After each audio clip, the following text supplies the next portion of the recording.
My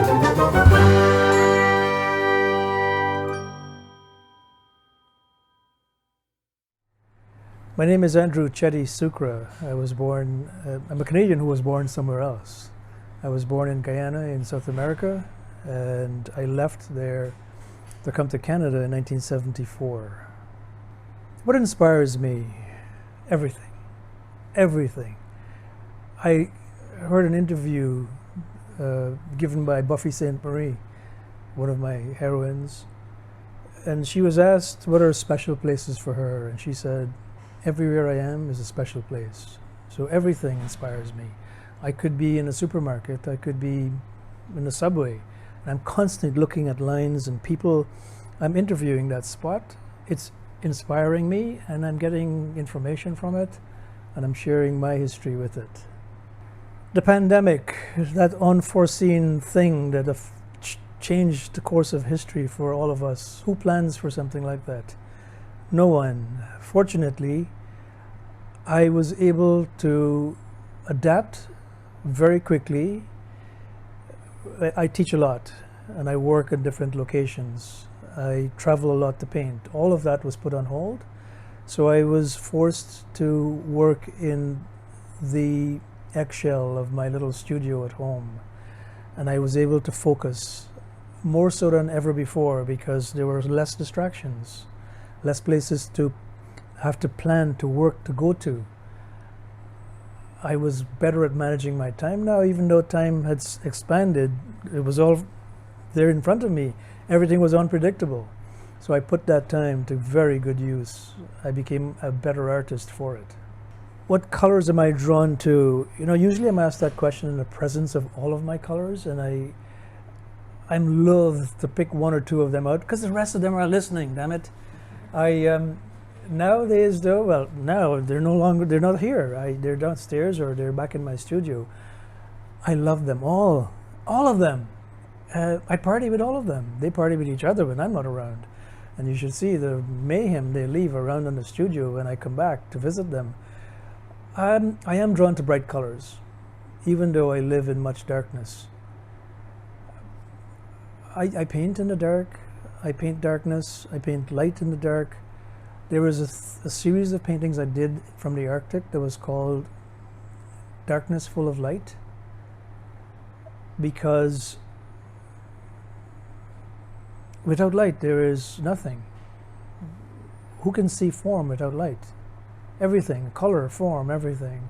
So what colors am I drawn to? All of them. What drives me to keep creating? The fire within. You have to have that fire within. Actually, we all do. Some of us suppress that fire because we were told to, or we were advised to, because society tends to have us behave a way that would allow us to fit in to the bigger crowd, and the ones with the fire tend not to fit in. I once went up north to Algonquin Park from Toronto because it was the centenary of Tom Thompson's passing, and I knew that he had a fire within him. I had studied his work. I actually saw that when I went up to Algonquin Park to pay tribute to Mr. Thompson on the centenary of his passing in 2017. I felt it. I felt it in my heart, in my soul. I saw it in the fall colors that were still clinging to the trees up in Algonquin Park. So that fire, it ebbs and flows, it rages, it comes down to a simmer every once in a while, but it's always in there. The day it goes out, when that day comes, you'll know, because the brush will fall from these hands. I was born on a very small island at the mouth of a very big river in Guyana in South America. The island was of Leguan, next to Wakanam, where my mom was born. So she came to Leguan to marry my dad in an arranged marriage. They both worked very hard to make it work, and they had 7 children. I was the middle child, I should say. 2 boys before me, 2 after me, 1 girl ahead of me, 1 after me. Sadly, my little sister Bernadette, or Shanta, passed away 3 years ago. My best friend. Far too soon. Anyway, I was offered the opportunity. Well, from Legwan, we moved to the coast where my dad gave up the cinema and gas station that he was running, and my mom gave up the dry goods store that she was running.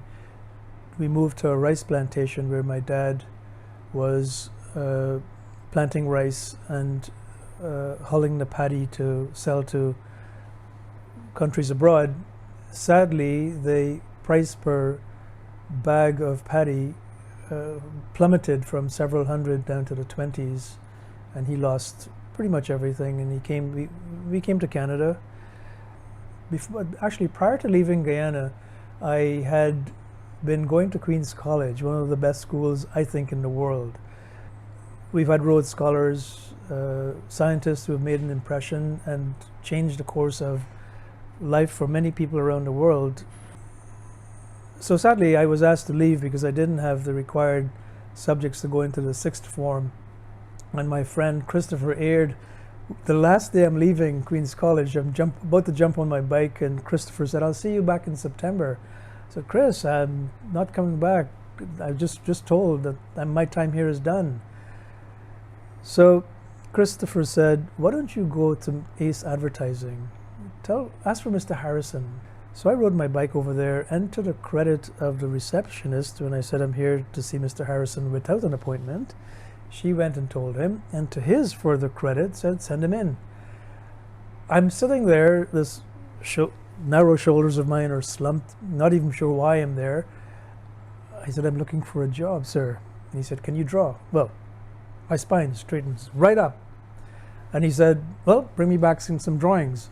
I rode my bike back to Queen's College, and Mr. Stanley Greaves, who was saddened to hear that I was no longer a part of the school, gave me a stack of my drawings, which I then took back to the agency the following week. And Mr. Harrison said, "Well, you know, we're not thinking of hiring you, but we can take you on as an apprentice, and we'll pay you $75 a month." It seems like nothing now, but back then, 75 Guyanese dollars, a Guyanese dollar was worth more than the Canadian dollar back in those days. And for that kind of money to be being made and a salary on a monthly basis was unheard of for a 18-year-old boy. Actually, no, I was 16 at the time. When I left, I was the art director and co-creative director. I came to Canada. No one would hire me. So what do you do as an immigrant who is not going to be hired in a field that you have 2 years worth of experience? Well, you mope for a little bit, which I did. Kept on trying to get work. I would dare say that part of the savior of my soul back in those days was the fact that the Toronto Maple Leafs were doing very well. Because I looked forward to Hockey Night in Canada, Saturday night. The disappointments of the interviews during the week faded when we sat in front of that TV with a case of Molson Golden or Molson Canadian. But I went to night school. I went to night school, worked in factories, and eventually everything fell into place. Went freelance, started my own agency. After realizing quite a bit of success in marketing and creative development in Toronto, we were hired to do some work which won international awards. Sadly, the bottom fell out, or should I say we flew a little bit too close to the sun because the feathers started falling off and we crashed and burned. And now I'm focusing only on my art. I paint and I teach.